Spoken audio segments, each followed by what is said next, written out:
Spiritueux moléculaire, cocktail de 630 litres, whisky inspiré du vin, spiritourisme participatif, baromètre Whisky Live, tequila en fût de Mizunara, hard soda, Karuizawa à 100 $. Bienvenue, vous écoutez la 76e édition de Distill News, publiée le 25 septembre dernier. Mais avant d'attaquer, petit rappel évidemment, si vous n'êtes pas encore abonné à cette newsletter, rendez-vous sur distillnews.fr. Vous pourrez y retrouver notamment toutes les sources, tous les liens, toutes les ressources afin de compléter toutes les infos que je vais vous donner maintenant. Et sur ce, c'est parti. On attaque avec le baromètre Whisky Live Paris, puisque à l'occasion du Whisky Live Paris, Ipsos et la Maison du Whisky ont publié la 4e édition de leur baromètre. Et parmi les données mises en avant, on a que le rhum et le whisky sont les spiritueux les plus connus, les plus achetés et les plus consommés. On apprend également que 67% des consommateurs déclarent davantage favoriser la qualité, quitte à y mettre le prix, ou encore que 73% considèrent être plus attentifs aux informations sur l'origine de production. Donc voilà, donc le rapport complet fait 42 pages et vous pouvez évidemment le retrouver sur le site, en téléchargement avec toutes les datas, tous les graphiques, bref, il y a vraiment de quoi faire et je suis sûr que ça en intéressera pas mal. On continue ensuite avec les tendances, mais côté tequila cette fois, avec même si on constate que cette catégorie cartonne, puisqu'on estime à une croissance de plus 7% des volumes par an en moyenne d'ici 2026, l'IWSR alerte tout de même sur plusieurs challenges pour la catégorie, et notamment des pénuries d'agave, des coûts de production qui s'élèvent, mais aussi une concurrence d'autres alternatives à base d'agave, et notamment des spiritueux sur cette même base de matières premières, mais qui seraient produits en Australie, aux États-Unis près de la frontière notamment, ou encore en Afrique du Sud et d'autres. Du côté des RTD ensuite, on apprend selon les insights d'Ace Analytic, qui est basé en Inde, que le marché des boissons alcoolisées prêtes à boire est actuellement évalué à 34,42 milliards de dollars et devrait connaître une croissance de plus 11,2% par an en moyenne entre 2022 et 2030. On passe aux news produits maintenant et une petite découverte côté gin vodka moléculaire, puisque j'ai découvert la marque Lindel Leaf, qui est développée à Cambridge en Grande-Bretagne et qui a créé en fait des spiritueux biomoléculaires sous le nom 88. Et on a un gin, un organique molecular gin qui s'appelle 88 justement, et Singularity, ça c'est un autre produit qui est une organique molecular vodka. Concrètement et en pratique, l'équipe de scientifiques qui est derrière ce projet affirme être capable d'identifier et d'isoler les molécules exactes qui donnent le plus de goût à chaque ingrédient. Par exemple, trouver la molécule la plus citronnée d'un citron, etc. Et ensuite également trouver quelle combinaison s'harmonise le mieux entre elles, et notamment si on parle de gin avec les baies de genévrier. Et tout ça évidemment afin de créer des spiritueux les plus aromatiques possibles. Et pour le gimmick, sinon, ils appellent ça de l'artisanat moléculaire. Bien trouvé. Et pour ceux qui voudraient creuser un peu plus la question, toujours sur le site, j'ai mis une petite vidéo qui présente un peu le projet. Et puis je vous rappelle, si vous écoutez en audio, vous pouvez retrouver tout ça en vidéo également, avec un peu plus de visuel évidemment, sur YouTube et Spotify. On continue sur les news produits, mais cette fois côté whisky, avec Redemption qui étoffe sa Specialty Series avec une nouvelle référence, le Redemption Surly Straight Rye Whisky, qui est comme son nom ne le laisse pas forcément deviner, mais qui est inspiré du processus d'élevage sur lit du vin. C'est-à-dire que les lits de la production du whisky sont ajoutés dans les fûts avant vieillissement, puis une rotation périodique de ces derniers, donc des fûts, permet davantage d'interaction entre celle-ci et le whisky durant son vieillissement. Donc voilà, je ne connais pas d'autres exemples de ce type, donc plutôt intéressant. Et si vous avez l'occasion de goûter, évidemment, n'hésitez pas à me le faire savoir, et puis de même si ça m'arrive. Ensuite, pour les amateurs d'un autre type de vieillissement original ou toujours de gimmick, on a le nouveau bourbon OH Ingram qui lui a été River Aged, c'est-à-dire vieilli sur un chai flottant sur la rivière Mississippi.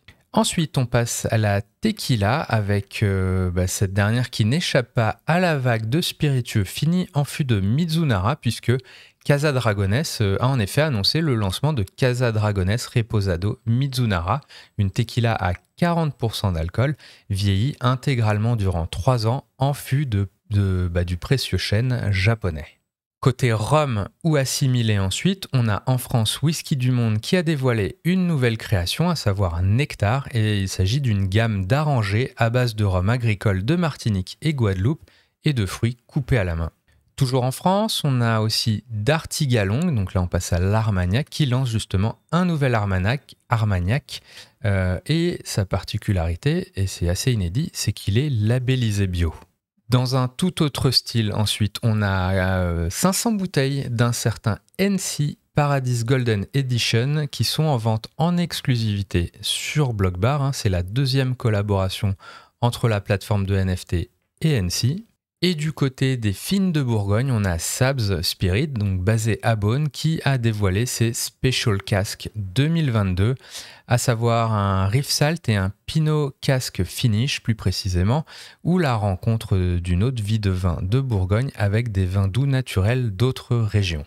Côté liqueur, on a Adriatico qui, après sa première expérience avec un finish en fût de Bourbon, qui a remis le couvert, mais cette fois avec une nouvelle édition limitée passée dans un fût de rhum Caroni. Et ça s'appelle Adriatico Roasted Almonds X Caroni Cask. Et dans un autre style, on apprend que Jet 27, donc qui appartient à Bacardi Martini, qui a modifié sa formule et qui passe donc de 21% d'alcool à 17,9% d'alcool désormais. Petite news RTD maintenant avec The Beast Unleashed, la version alcoolisée à 6% d'alcool de Monster qui se dévoile un peu plus puisqu'on peut découvrir sur le net une première preview de son étiquette et tout ça sera décliné je crois en 4 parfums différents. Voilà, c'en est fini pour les news produits, mais je vous rappelle que si vous êtes abonné à Distill News Daily, donc la version quotidienne de Distill News avec pour le coup via l'abonnement payant, vous avez évidemment accès à plus d'une vingtaine de news supplémentaires. Ça se passe sur le site. Et voilà, donc n'hésitez pas à checker tout ça, à vous abonner. Vous avez 1 mois d'essai gratuit si vous n'êtes pas encore abonné. Et vous aurez comme ça un récap de plus d'une trentaine de produits qui ont été annoncés au cours de la semaine. On passe aux news business maintenant avec un petit point récession, puisque selon l'IMRG Capgemini Online Retail Index, on apprend que les ventes en ligne de bières, vins et spiritueux au Royaume-Uni ont chuté de 20,6% en août par rapport à la même période l'an dernier. Et plus surprenant, c'est là en fait le 17e mois consécutif que ce chiffre décline. Parlons investissement maintenant avec une plateforme qui s'appelle Vint. Donc si vous avez envie notamment de détenir un bout de whisky hors de prix sans vous ruiner, cette plateforme Vint, qui est une plateforme d'investissement dans les spiritueux, elle a mis en vente un lot de 4 bouteilles de Karuizawa Saphir Geisha de 31 et 36 ans d'âge. Et donc ce lot, il y a donc les 4 bouteilles, c'est évalué l'air de rien à 158 000 $. Mais sachez qu'en fait, par cette plateforme, vous pouvez en acquérir en fait une fraction, une part. Il y en a 1580 en tout, ce qui fait que vous pouvez vous payer une part pour 100 $. Voilà, donc avis aux spéculateurs. Perso, je suis pas très friand de ce genre de choses. Mais voilà, il y a moyen de spéculer sur le genre de produit, d'acheter sa petite part à 100 $ ou davantage. Et pourquoi pas les revendre avec un bénéfice. Mais voilà, dans tous les cas, n'espérez pas boire une quelconque goutte de ce produit si vous en faites l'acquisition par ce biais-là. Et côté blockchain, puisqu'on parlait de Blockbar juste avant avec NC, en fait, on a appris quelques chiffres sur cette société qui a maintenant 1 an d'ancienneté. Et donc, elle a attiré visiblement 300 000 utilisateurs au cours de sa première année. Elle a vu ses ventes atteindre la somme de 7 millions de dollars au cours de cette même période. Et elle ambitionne même de tripler tout ça au cours de sa 2e année. À suivre. Sur le terrain de la publicité maintenant, et notamment d'un point de vue un peu réglementaire, c'est pas parce qu'on s'appelle Gordon Ramsay et qu'on promeut son jean sur Instagram et Facebook dans un pays sans loi Evin, en l'occurrence en Grande-Bretagne, que tout est possible pour autant. Hein, puisque en fait, on apprend qu'après avoir posté une pub mettant en valeur les micronutriments des ingrédients qui constituent le Ramsay Gin, hein, et notamment en expliquant qu'il y a des baies qui sont plus riches en vitamine C, en antioxydants, en potassium, etc. Eh bien, Ramsay Gin s'est fait taper sur les doigts par l'autorité britannique de surveillance de la publicité, l'Advertising Standard Authority, plus exactement. Voilà, pour lui dire, bah non, c'est pas possible. Voilà, donc y compris en Grande-Bretagne, on est évidemment, même s'il n'y a pas de loi Evin comme on l'a en France, on est extrêmement vigilant sur qu'est-ce qu'on déclare quand on fait de la publicité sur de l'alcool.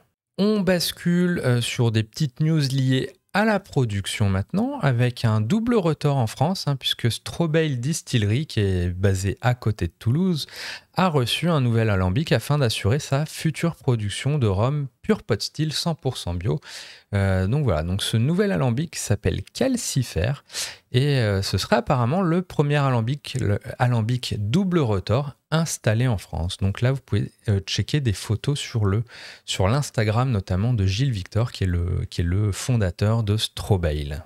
On parle local à grande échelle ensuite, puisque j'ai découvert une distillerie qui a visiblement trouvé un moyen de scaler la production de gins locaux à une échelle quasi continentale, hein, puisqu'on parle de l'Australie, et cette distillerie s'appelle Australian Distilling Co.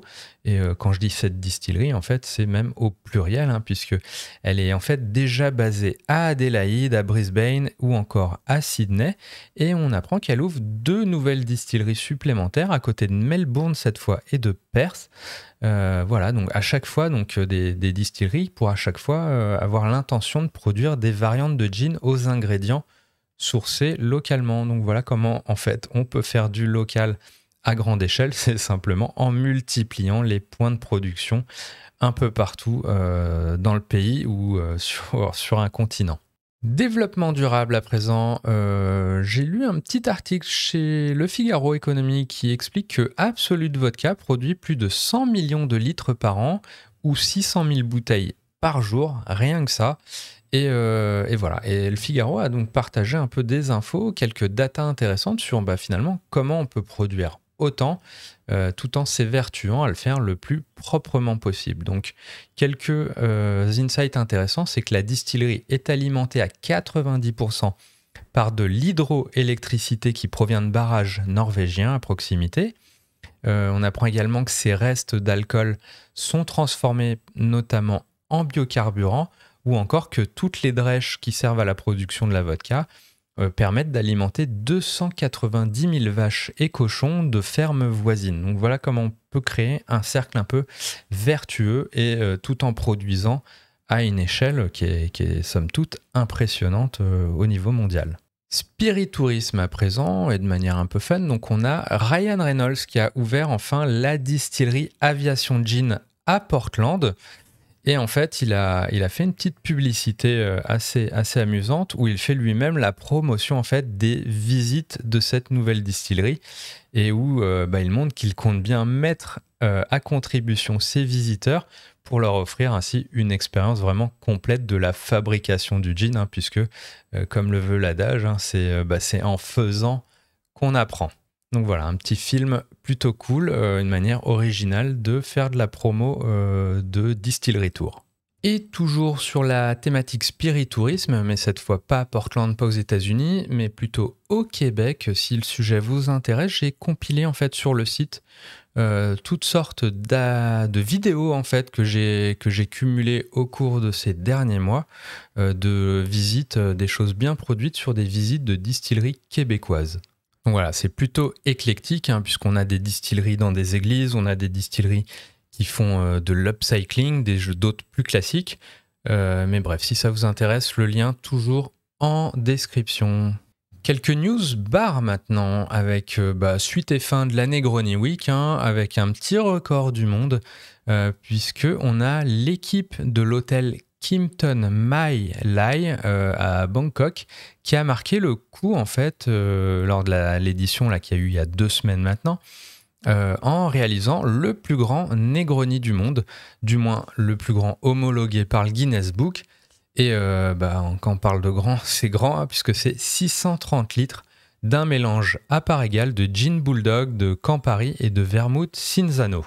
Côté éducatif, ensuite, on a The Blend World, la plateforme d'éducation pour les bartenders de Beam Suntory, qui a publié un teaser au style rétro 80s et plein d'humour pour son nouveau programme Bar Essentials. Et c'est animé par Ian McPherson de Panda & Sons à Édimbourg et de Mo Aljaf de Touchmux à Barcelone. Et voilà, et puis ça a l'air assez intéressant, assez fun. Et entre autres exemples présentés sur la plateforme, on peut notamment découvrir une technique de freeze concentration et pas mal d'autres choses. Donc le teaser et le lien vers tout ça, toujours en description dans la newsletter, version écrite. Et plus classique sinon, et pas plus basé sur les spiritueux cette fois, on a le Wine and Spirit Education Trust, donc le fameux WSET, qui va lui tenir des portes ouvertes virtuelles les 19 et 20 octobre prochains afin d'expliquer un peu tout ce cursus. Donc voilà, vous pouvez également checker ça si ça vous intéresse. Une petite interview ensuite du côté de chez Atabula, qui en plus c'est cool parce qu'il n'y a pas de paywall sur cette interview, elle est lisible même sans être abonné. Et en fait, c'est un grand entretien avec Rémi Savage dans lequel il y évoque l'ouverture fin octobre notamment de son bar nouveau dans le Marais à Paris, le concept derrière celui-ci, il y évoque aussi son passage à l'artésiane ou encore son rôle de master mixologiste pour le cognac Martel. Bref, une interview plutôt intéressante. Du côté des podcasts maintenant, les spiritueux en mode réalité augmentée, est-ce que ça vaut le coup ? C'est la question qu'on s'est posée dans le nouvel épisode du Bottlefield Show avec pas mal d'exemples à l'appui et même quelques insights de Ludovic sur le prix de certaines de ses opérations. Donc si vous vous intéressez un peu à toutes ces étiquettes en réalité augmentée qu'on voit un peu fleurir depuis, ça fait quand même depuis quelques années maintenant, mais peut-être que ça va se développer encore davantage maintenant. Écoutez, je vous invite vraiment à checker cet épisode du podcast. Ensuite, petit retour en image sur France Quintessence. Toujours sur le site, vous pouvez retrouver des photos de la dernière édition qui s'est tenue mi-septembre. Je me souviens même plus des dates exactes. Mais voilà, c'était le 11 et 12 septembre. J'ai publié sur le site pas mal de photos officielles pour se replonger dans l'événement si vous y étiez ou simplement voir un peu l'ambiance si vous n'y étiez pas. Et tout ça pour dire, l'info principale derrière, c'est que les dates de l'édition prochaine, donc 2023, sont d'ores et déjà annoncées. Ce sera le 10 et 11 septembre. Et sur ce, c'est fini pour cette 76e édition. Si vous l'avez apprécié, n'hésitez pas à me le faire savoir. N'hésitez pas à liker, évidemment, à commenter, à mettre des étoiles sur Apple Podcast et compagnie. Si vous n'êtes pas abonné, toujours distillnews.fr. C'est gratuit donc pour cette édition hebdomadaire, donc n'hésitez pas à checker ça. Vous recevrez donc directement toutes ces infos par mail chaque dimanche et vous pourrez évidemment aller plus loin avec toutes les ressources qui y sont indiquées. Sur ce, écoutez, je m'excuse évidemment pour le petit retard de publication. J'étais à Whisky Live ce lundi et ça explique ce retard de podcast. Mais voilà, j'espère que vous m'en voulez pas trop. Je tâcherai de bien publier lundi prochain. Et dans tous les cas, je vous dis donc à demain si vous êtes abonné à la Daily et à dimanche 18h pour le 77e numéro. Portez-vous bien. Ciao!